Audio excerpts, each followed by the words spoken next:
2024년 우리 교회 표어와 생활 목표를 한번 선포하고 말씀 듣겠습니다. 새 시대를 향하여 영과 진리로 예배하는 교회. 우리는 생명을 귀하게 여기는 생활을 하겠습니다. 평화를 위하여 일하는 생활을 하겠습니다. 선교를 위하여 힘쓰는 생활을 하겠습니다. 아멘. 네, 날씨가 무척 덥습니다. 장마가 지나고 또 장마철 습도가 높은 데다가 기온이 이렇게 올라가니까 훨씬 더 덥게 느껴집니다. 오늘도 무더운 날씨 가운데 하나님의 은혜를 사모하면서 예배의 자리로 나오신 여러분을 환영하고 진심으로 축복합니다. 우리 한번 옆에 사람들 이렇게 축복하면 좋겠습니다. 주의 이름으로 축복합니다. 은혜 받고 능력 받으십시다. 이렇게 하겠습니다. 오늘도 말씀을 듣는 가운데 인격적인 하나님을 만나는 체험이 우리 모두에게 있어지기를 바랍니다. 무겁고 또 어두운 문제가 여러분 말씀 듣는 가운데 해결받기를 원합니다. 근심 걱정이 물러가고 또 두려움이 변해서 기쁨과 감사와 소망이 넘치는 그런 경험이 오늘 예배 가운데 여러분에게 임할 수 있기를 바랍니다. 영적인 문제가 또 소송케 되어지고 육신의 질병과 악한 영으로부터 자유함을 얻는 여러분이 되시기를 바랍니다. 가정에 문제가 있다면 화목한 가정으로 회복되기를 소망합니다. 분열과 갈등이 주 안에서 온전히 치유되는 이런 축복이 여러분에게 있어지기를 주의 이름으로 축원합니다. 말씀 자체가 여러분 능력입니다. 언제나 우리가 말씀 안에 살아가려고 애쓰고 또 말씀의 길을 기울여서 그 말씀대로 내가 순종하며 살아가려고 결단하는 이런 삶이 우리에게 무한한 능력으로 성령께서 역사해 가리라고 이렇게 믿습니다. 말씀을 가까이 하잖아요. 그러면 하나님의 분명한 기적이 일어납니다. 말씀을 입에 두면요, 하나님의 놀라운 은혜와 변화의 역사를 경험하게 되어집니다. 말씀을 늘 가까이 하고 입술에서 말씀이 떠나지 않는 이런 생활을 해갈 수 있는 이런 신앙생활이 우리 초대교회 성도들이 다 되었으면 합니다. 어떤 부부가 있었는데요, 이런 일이 있었답니다. 부부싸움을 어느 날 하게 되었는데 마음이 상한 아내가 방문을 탁 닫고 자기 방으로 들어가 버렸어요. 저녁 시간이 되었는데도 나오지를 않는 거예요. 아내가. 배는 고픈데 두 아이하고 이 남편이 생각 끝에 큰 소리로 아내가 들어간 문 앞에서 성경을 암송을 큰 소리로 하기 시작했습니다. 요한계시록 3장 20절 볼지어다 내가 문 밖에 서서 두드리노니 누구든지 내 음성을 듣고 그가 문을 열면 내가 그에게로 들어가서 먹고 마시리라. 이렇게 크게 성경을 외쳤어요. 문을 빨리 열고 나와서 밥을 하라는 사인이었죠. 그런데 방 안에 아내는 전혀 반응이 없었습니다. 한참 후에 아내가 방 안에서 성경 구절로 이렇게 응답을 했습니다. 요한복음 15장 5절 말씀, 너희가 나를 떠나서는 아무것도 할 수 없느니라. 이렇게 응답을 했다고 합니다. 이런 말씀을 서로 처음에는 기싸움으로 이렇게 하면서 서로 주고받았는데 이렇게 말씀을 주고받다 보니까 스스로도 웃음이 터져나와가지고 참지 못하고 함께 화해하고 밥만 있게 지어서 맛있는 밥을 지어서 먹었다고 하는 그런 이야기입니다. 이렇게 여러분 부부싸움을 하더라도 말씀을 입에 두면 회복과 화해의 길이 열려지게 되는 줄로 믿습니다. 더욱 중요한 것은 여러분 이런 갈등을 하나님의 말씀과 믿음으로 해결하는 부모님을 두고 그 아래서 자라나는 자녀들은 어떻게 했어요? 신앙적으로 더 잘 자라나는 그런 아이들이 되지 않겠습니까? 이것이 하나님의 말씀을 가까이 할 때 오는 신비한 능력인 것입니다. 여러분 인간의 마음을 가지고 어떤 문제를 해결해 가려고 하면 거기서 거기입니다. 그러나 우리 믿는 성도들이 하나님 말씀에 깊이 귀를 기울이고 말씀을 입술에 두게 되면 우리가 전혀 예상치 못한 이런 하나님의 능력으로 문제를 해결해 가시고 또 회복하게 하시고 우리의 마음의 분노도 조절되게 만들고, 그래서 우리를 새롭게 하시는 능력이 임하게 되는 줄로 믿습니다. 여러분, 오늘 본문 말씀 제가 지난주에 이어서 다시 읽게 되었는데요. 성령 강림절 오늘은 9번째 주일을 맞이합니다. 성령이 하시는 중요한 일 가운데 열매를 맺게 하시는 성령의 역사에 대해서 지난주에 이어서 말씀을 계속 이어가려고 합니다. 우리 본문 말씀에 보면 성령 충만한 삶을 살아가는 사람에게 9가지 열매를 맺는다고 그랬죠. 그러면서 이렇게 시작이 되어집니다. 지난주에 본 대로 사랑과 희락과 화평과 오래 참음과 이렇게 말씀이 계속되어진 것을 보게 됩니다.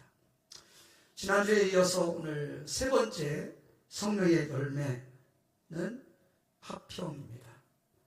성경의 화평은 구약 성경에 두 단어로 되어 있는데요. 구약 성경에는 거의 아람어나 히브리어로 되어 있거든요. 이 화평, 평화, 이 말을 구약 성경에 히브리 말로는 한번 따라서 하겠습니다. 샬롬, 샬롬.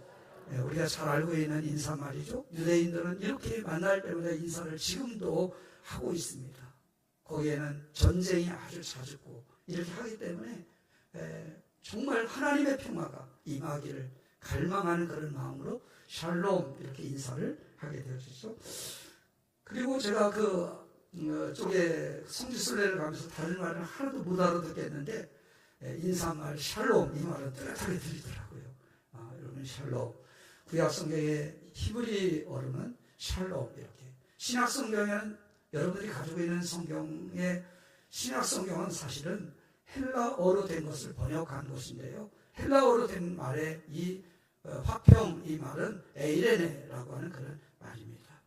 우리나라 번역 성경에 보면 평안, 평화, 화해 또는 화평, 평강 여러 가지 표현들로 번역을 이렇게 해놓았습니다. 진정한 여러분 평화, 화평은 뭐예요? 인간적인 노력으로 만들어낸 평화는 거짓 평화일 수 있습니다. 힘의 논리에 의해서 균형, 밸런스를 유지하고 있는 평화도 사람이 만들어내기 때문에 거짓 평화일 수 있습니다. 참된 평화는 하나님의 평화예요. 하나님이 함께 하시는 평화. 성령의 역사로 말미암아 믿는 성도들 마음속에 찾아오는 평화. 이것이 바로 샬롬, 에이레네라고 하는 참된 평화인 것입니다. 성령의 능력으로 화평이 찾아오면 모든 불안과 공포와 그리고 근심과 걱정이 물러나게 되어 있습니다. 그런가 하면 환경은 바뀌지 않았어요. 그런데도 하나님의 위로와 평안이 우리에게 저 깊은 곳에서 밀려오는 벅찬 감동을 우리는 경험하게 돼요. 이것이 바로 하나님이 주시는 평화, 화평인 것입니다. 성경 말씀에 보면 성부, 성자, 성령은 평강의 하나님이시라고 증거를 합니다. 그 하나님의 능력은 여러분 환경을 이깁니다. 사단의 역사를 물리칩니다. 지각이 뛰어나 지각을 뛰어넘습니다. 그래서 빌립보서 4장 7절 말씀에도 그리하면 모든 지각에 뛰어난 하나님의 평강이 그리스도 예수 안에서 너희 마음과 생각까지도 지키신다. 지배하고 다스려 가신다. 우리의 마음도 생각도 다스려 간다는 거예요. 그래요. 우리가 환경이 조금 복잡해지면 마음도 생각도 복잡해지잖아요. 마음에 근심이 생겨지잖아요. 그런데 지각에 뛰어나신 하나님 평강이 우리에게 임하게 되고 주님이 주시는 평화를 우리에게 평화가 임하게 되어지면 하나님께서 우리의 생각과 그리고 마음까지도 지배하고 다스리고 주장해 가신다는 거예요. 이런 주님의 평강이 여러분의 마음을 주장해 가시는 그런 은혜 속의 삶을 살아갈 수 있는 우리 초대교회 믿음의 가족들이 다 될 수 있기를 예수님의 이름으로 축원합니다. 또한 하나님의 화평 속에 있는 능력은요, 우리를 온전히 거룩하게 만든다는 것입니다. 그리고 인간관계의 어떤 장애물도 허물어버리는 강력한 능력인 것입니다. 예를 들면 여러분 초대교회, 예루살렘 초대교회는 우리하고는 조금 차원이 다른 사람들이 모여서 교회를 구성한 교회일까요? 아니요. 우리보다도 더 복잡했어요. 그네들은. 유대인들, 헬라인들 이 관계가요. 유대인들은 정통성을 주장하면서 바로 종교와 정통성의 이 두터운 장벽이 이 두 민족 가운데는 있었어요. 그래서 유대인들은요, 헬라인들을 말하자면 사람 취급도 하지 않았어요. 무시하고 외면하고 이방인들이라고 해서 그들을 받아들이지 않았어요. 이런 관계 속에 초대교회, 예루살렘 초대교회는 유대인 그리스도인과 헬라인 그리스도인들이 마음을 같이 해서 하나를 이루는 교회 공동체가 여러분 되어진 거예요. 이런 화평의 열매가 오늘 우리에게도 임할 수 있기를 바랍니다. 이런 열매가 여러분에게도 체험되기를 주의 이름으로 축원합니다. 먼저 우리가 이런 화해, 샬롬이 이루어지는 것은 우선 여러분, 나 자신과 그리고 하나님과의 관계에서부터 이루어져야 된다는 거예요. 고로새서 1장 20절 말씀해 보면 그로 말미암아 마지막 부분에 보면 자기와 화목하게 되기를 기뻐하심이라 이렇게 말했어요. 그가 십자가의 피로 화평을 이루사. 여기 그는 누굽니까? 바로 그가 십자가의 피로, 예수님께서, 하나님이 예수님을 보내셔서 십자가의 죽음을 통해서 원수됐던 하나님과 내가 화평을 이루도록 화목하게 되는 것을 기뻐하셨다 하는 그런 말씀이에요. 그런가 하면 로마서 5장 1절 말씀에 보면 우리 주 예수 그리스도로 말미암아 하나님으로 더불어 화평을 이루자 이렇게 말씀하고 있습니다. 우리가 믿음으로 의롭다 하심을 입음으로. 여러분, 우리는 의로운 사람이 아니었어요. 죄인들이었어요. 그래서 하나님의 거룩하심과 죄인들이 서로 나뉘어져 있는 이런 가운데 예수님을 통해서 화해하게 만들었어요. 화평하게 만들었습니다. 이제 하나님과의 관계로부터 이 화해, 화평, 이것은 이루어지는 것입니다. 성령 받고 화평의 열매를 맺는 사람은 그래서 어떤 상황에도 이제는 하나님의 말씀을 존중하고 귀하게 여기고 그 말씀대로 순종하는 사람들인 것입니다. 말씀을 통하여 하나님의 뜻을 깨닫습니다. 말씀을 통해서 그분의 뜻에 기쁨으로 순종하게 되어집니다. 하나님의 일은 종종 사람의 판단이나 생각으로 전혀 이해할 수 없는 것이 바로 하나님의 말씀이에요. 이해가 잘 안 되는가 본데 여러분, 요나를 보세요. 하나님의 말씀이 요나에게 임했는데 어떤 말씀이에요? 니느웨에 가서 복음을 전하고 그들이 회개해서 내가 그들을 구원하겠다는 거예요. 그 당시에 요나는 이해가 되지 않았습니다. 왜요? 니느웨 성에 사는 사람들은 아람 군대를 파송해서 우리 민족을 괴롭혔던 민족이에요. 철천지 원수 같은 저들이 멸망하는 것이 일반적인 생각이고 요나의 생각이었어요. 그런데 하나님이 저들을 회개시켜서 구원하겠다고 하니까 이해가 되지 않았어요. 그래서 다스스로 가는 배를 타고 불순종하고 말았던 것이죠. 하나님의 말씀이 이렇게 우리의 상식으로는 이해되지 않은, 일반적인 생각으로는 이해되지 않은 부분들이 있어요. 또 있어요. 여러분, 아브라함 생각해 보세요. 어느 날 갑자기 하나님이 나타나셔서 아브라함에게 말씀하십니다. 너는 본토 친척 아비집을 떠나라고. 그리고 내가 지시하는 땅으로 가라고. 그럼 내가 너를 복을 주겠다고. 여러분, 이해가 되세요? 우리는 제가 목회를 하면서도 우리 교인들이요, 새로운 변화를 이렇게 제안하잖아요. 그러면 즉시 아멘, 알겠습니다. 이렇게 하는 당회, 이렇게 하는 재직회, 이렇게 하는 공동이 별로 없어요. 한번 생각을 해요. 깊이. 이게 맞는가? 그리고 변화를 두려워해요. 주저해요. 이럴 때가 참 많이 있어요. 아브라함의 말씀이니까 아브라함은 우리가 차원이 다르니까 아니요. 우리가 똑같은 인성을 가진 그런 사람이었어요. 안주하고 오랫동안 조상 대대로 살아왔던 그 편리한 삶을 마다하죠. 뒤로 하고 하나님의 말씀대로 순종한다는 거 그게 쉽지 않았을 거예요. 그렇잖아요. 그런데 아브라함은 순종해요. 그뿐입니까? 하나님이 우리에게 요청하는 말씀은요, 우리가 정말 이해가 도무지 안 되는 것도 있어요. 아브라함이 어렵게 100세 하나님의 약속한 약속의 아들을 주셨잖아요. 근데 어느 날 하나님께서 말씀하셔요. 내 독자 이삭을 모리아산에 가서 바쳐라. 바쳐라. 여러분 이해가 되세요? 상식적으로 도저히 이해하고 받아들이기가 어려운 분들이 얼마나 많이 있는지 몰라요. 그런데 아브라함은 순종했어요. 그래서 하나님과 화평함으로 그는 하나님이 이제 됐다. 그를 더 이상 테스트하지 않아도 하나님을 가장 사랑함을 알고 그를 축복하고 아브라함을 믿음의 조상으로 세우지 않습니까? 성령의 도우심을 받는 성도는 약합니다.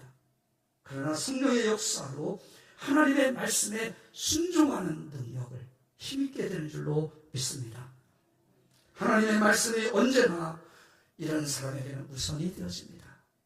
성령 충만을 통해서 하나님과 화해를 이루는 사람은 여러분 어떤 하나님의 말씀이 주어지든지 순종하게 되어집니다. 말씀대로 살려고 해요. 그리고 확고한 그런 믿음을 갖게 되어집니다. 그래서 언제나 하나님과 화평의 관계를 이루어 가는 것입니다. 그 어떤 것보다도 하나님과의 관계가 가장 귀하고 소중하기 때문인 것이죠. 이런 성도에게 여러분 성령의 열매인 화평의 열매가 맺혀지게 되는 것입니다. 또한 성령 충만하면 화평의 열매를 맺게 되는데 그것은 우리가 뭘 통해서 알 수 있냐면 내적인 평화를 통해서도 알 수 있는 것이죠. 내적인 평화. 사도행전 12장 5절 말씀에 보면 베드로가 복음을 전하다가 핍박자들에게 붙들려서 결박을 당하게 되어져요. 엎친 데 덮친 격으로 야고보의 제자 순교를 당했다는 이야기가 전해집니다. 근심하고 걱정하고 두려워하고 이럴 텐데 오히려 이러면 이럴수록 더 전열을 불태우면서 더 담대해졌던 그러한 베드로의 고백이 나옵니다. 여러분 그런 거예요. 내적인 평화라고 하는 것은 외적인 어떤 환경에 치우치지 않는 그러한 능력을 성령의 열매를 통해서 우리에게 하나님이 주시는 것을 여러분 믿으시길 바랍니다. 그뿐이 아닙니다. 예수님께서도 풍랑이 있는 바다 한가운데서 배를 타고 가다가 그냥 그 정도 되면 아이고 이제 죽었구나 어떻게 하나 이렇게 염려하고 두렵고 그럴 텐데 예수님은 어떻게 하셨어요? 배 고물 위에 주무셨어요. 내적인 평강이 있었기 때문인 거죠. 주의 평강이 이런 평화가 예수 믿고 하나님 나라를 소망하는 우리 초대교회 믿음의 가족들 모두에게도 임하시기를 주의 이름으로 축원합니다. 회중과 또 사람들과의 관계, 공동체의 관계 속에서도 평화를 여러분 이루어가는 거예요. 지난주에도 말씀드린 것처럼 고린도 교회가 성령의 은사로 정말 충만했지만 성령의 은사를 자랑했지만 어떻게 돼서 교회는 분열되고 교회가 혼란에 빠졌어요.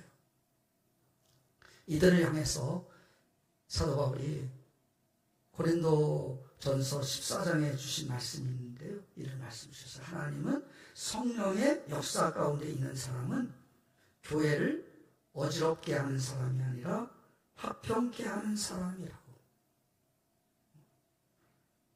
성령의 역사 가운데 은사를 정말 자랑할 것이 아니고 성령의 은사가 있는 사람들은 교회를 어지럽게 하고 분열시키고 혼란스럽게 하는 사람이 아니라 어떤 사람이라고요?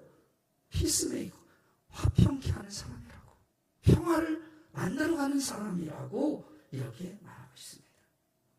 성령의 열매가 있는 사람은 공동체 가운데서 화평의 열매를 맺는 사람인 것입니다. 자기 유익이나 자랑을 쫓지 않고 도리어 교회에 화평을 구합니다. 서로 다른 은사를 받았어도 어때요? 서로 존중합니다. 그래서 평화를 이루어갑니다. 아름다운 조화를 이루어가는 성령의 열매를 맺어가는 것이죠. 여러분, 오늘 공동체 안에서 여러분이 감으로써 그 공동체를 깨지게 만들고 분열시키는 이런 사람이 아니고, 내가 성령 충만하다. 그러면 성령의 열매는 이렇게 화평을 이루는 일에 쓰임받는 사람이 여러분 되어진다는 거예요. 여러분, 우리의 주의 일을 해 나갈 때 열매를 보아 그 나무를 아는 거잖아요. 열심히 써요. 전도도 열심히 하고 또 사역에 열심을 다해요. 그런데 그 열심의 열매가 공동체의 평화를 이루어가고 하나 되게 만드는 일에 내가 서 있다. 그러면 성령의 열매예요. 그런데 내가 하는 열심을 통해서 왜 나를 도와주지 않지? 왜 돌아보지 않지? 왜 인정해주지 않지? 이런 말로 해서 말을 자꾸 퍼뜨려 가보세요. 그러면 그 공동체는 균열이 일어나요? 하나가 돼요. 균열이 점점 일어나죠. 서로를 의심하게 되고 서로를 폄하하게 되어지고 존중하는 마음이 없어지게 되죠. 여러분, 성령의 내가 열매를 맺어가는 신앙생활을 통해서 열심을 내고 있는지 이런 부분을 잘 돌아보셔야 됩니다. 여러분들이 열심을 낼수록 우리 교회가 더 단단해지고 하나가 되어지고 화평이 이루어지고, 그래서 평화를 이루는 일에 도구로 쓰임받는 저와 여러분 모두가 될 수 있기를 예수님의 이름으로 축원합니다. 성령의 네 번째 열매는 오래 참는 거예요. 오래 참, 인내라고도 하는 건데, 이 오래 참음은 저는 어떻게 해석하고 싶냐면, 하나님의 속성이구나. 이것을 깨닫게 돼요. 하나님의 속성이구나. 요즘은 참 분노 조절이 잘 안 되는 이런 세상인 것 같아요. 그래서 그냥 대화를 조금 나누다가 또 눈빛 하나로 마주쳐도 나를 무시한다고 해서 그냥 사람을 찔러 죽이고, 이런 분노 조절 장애를 앓고 있는 시대, 이런 시대에 우리가 살고 있어요. 여러분, 가정에서도 마찬가지입니다. 아주 사소한 일을 가지고 서로 다투고 감정, 분노를 일으키게 되어져요. 이것을 우리가 분노 조절을 잘 할 수 있는 방법을 제가 하나 알려드릴게요. 여러분, 오래 참는 거예요. 오래 참는데, 제가 오래 참는 것은 하나님의 이게 속성이구나. 이렇게 제가 말씀드렸어요. 우리 하나님은 어떤 하나님이냐면요, 호렙산에서 모세에게 보인 하나님은 어떤 하나님이냐, 한번 따라서 하겠습니다. 노하기를 더디하고 우리 하나님은 어떤 하나님이라고요? 노하기, 분노하는 것을 자제하고 정말 더디하시는, 참아내시는 하나님이시다, 그런 말씀이잖아요. 우리가 믿는 하나님, 여러분들이 믿는 하나님은 어떤 하나님? 노하기를, 이것을 현대말로 분노 조절을 잘 하시는 하나님이셔요. 우리가 믿는 하나님, 그런 하나님이셔요. 우리는 늘 기도해요. 누구를 닮아가야 된다고? 주님을 닮아가야 된다고. 그게 최고의 신앙생활인 것 같아요. 이제부터 여러분, 화가 나는 일이 왜 없겠습니까? 분노할 일이 많이 있죠. 요즘같이 날씨가 우중충하고 장마철 끈끈하게 습도는 높고, 그래서 더 예민해지고 더 화가 나는 일이 더 많아질 거예요. 그때 이것을 떠올리세요. 내가 믿는 하나님 어떤 하나님이시라고요? 분노 조절을 잘 하시는, 노하기를 더디하시는 하나님이셔요. 나를 향해서도 원수같이 행하는 나를 위해서도 주님은 참고 기다리시면서 즉시 즉결 심판 조치를 내리지 아니하시고 참고 분노와 조절을 이렇게 하셔서, 안 되겠다 그러면 오히려 내가 저 인간을 위해서 내가 죽어야 되겠다, 그래서 하나밖에 없는 독생자까지도 아낌없이 내어주셔서 죽이시고 나를 살리시는 하나님이셔요. 이런 하나님이시라니까요. 이 하나님을 떠올리시면서 여러분들도 분노 조절을 잘하는 멋진 성도들이 되시길 바랍니다. 아멘? 네, 그래요. 성령의 네 번째 열매는 다른 게 아닙니다. 오래 참을 줄 아는 거예요. 인내하는 거예요. 분노가 일어나도 그것을 잘 조절하고 우리가 참고 기다릴 줄 아는 것. 이런 열매가 성령 충만한 사람들에게는 열매를 맺어 간다는 것입니다. 우리가 이런 오래 참는 열매를 성령의 다스림 속에 많이 맺어갈 수 있는 우리 초대교회 종교들이 다 될 수 있기를 예수님의 이름으로 축원합니다. 성령의 열매를 여러분 이제 우리가 맺어가야 되는데 그러기 위해서는 성령께서 여러분의 마음, 여러분 속에 들어와서 다스리고 여러분을 이제 통치할 수 있도록 여러분들이 성령님을 허용해 가야 됩니다. 성령님 내 안에 들어오셔서 마음껏 주장하시고 나를 다스려 주세요. 나를 이끌어 주세요. 이렇게 기도하면서 성령 충만한 가운데 오늘 주신 말씀처럼 여러분이 가는 곳마다 평화를 이루는 일에 쓰임받는 여러분이 되시기를 바랍니다.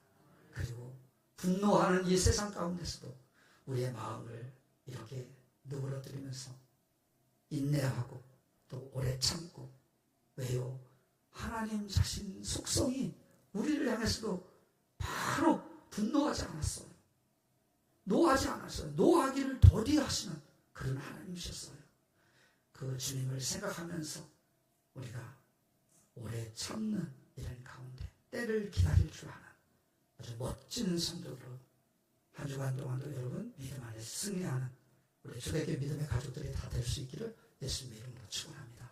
축원합니다.